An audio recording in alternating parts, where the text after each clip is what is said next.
It's the agency responsible for growing tourism in Oregon. The Oregon Tourism Commission, more commonly known as Travel Oregon, is a semi-independent agency funded by a 1.5% statewide transient lodging tax, and it works to boost the more than $10 billion industry in the state.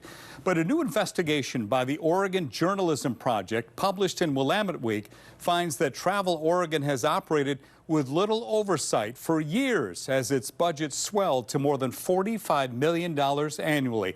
To break it down, we're joined by managing editor of the Oregon Journalism Project, Jim Neff. Jim, thanks for being here. Thank you, Steve. Welcome. Yeah, go ahead, sir. And for your listeners, this story was shared with the Oregon Journalism Project's network of 34 papers, newsrooms, and news websites across the state, not just here in Portland. That's good to hear. What made you want to look into Travel Oregon in the first place? Well, I'm new to Portland. I'm new to the Oregon Journalism Project, but like many good stories, Steve, it came with a tip, a long, detailed letter by an insider that went to the commissioners, the 9 members who oversee this agency. And I looked into that. I also obtained several other detailed letters to the commissioners from former high-ranking directors at this agency, and they were complaining about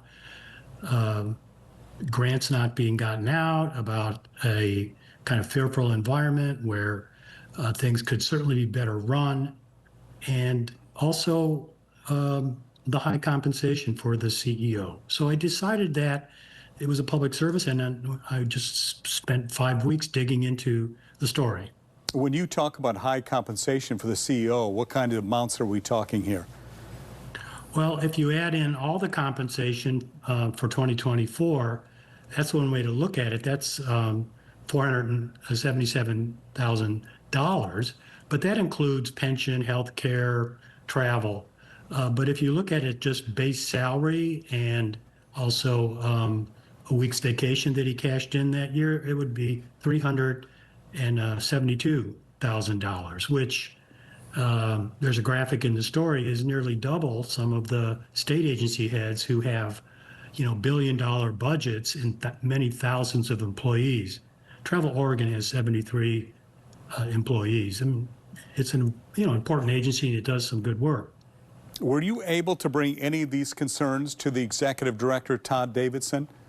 I did. We had an interview last Friday. It lasted just under 2 hours, and he said that it did not have a fearful workplace.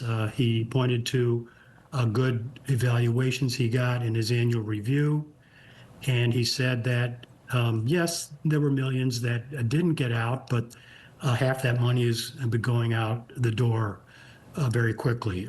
Half of that $9 million. Davidson recently announced his retirement, as you know. What does this mean for the agency going forward now?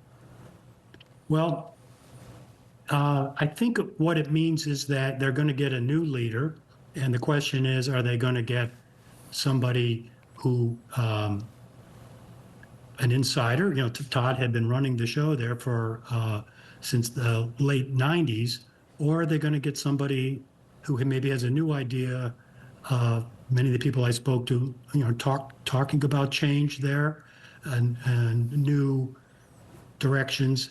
And so it'll be up to the commissioners of the agency to review candidates, bring somebody in. And it could take as much as a year before he has to step aside. He told me he's going to help pick his replacement.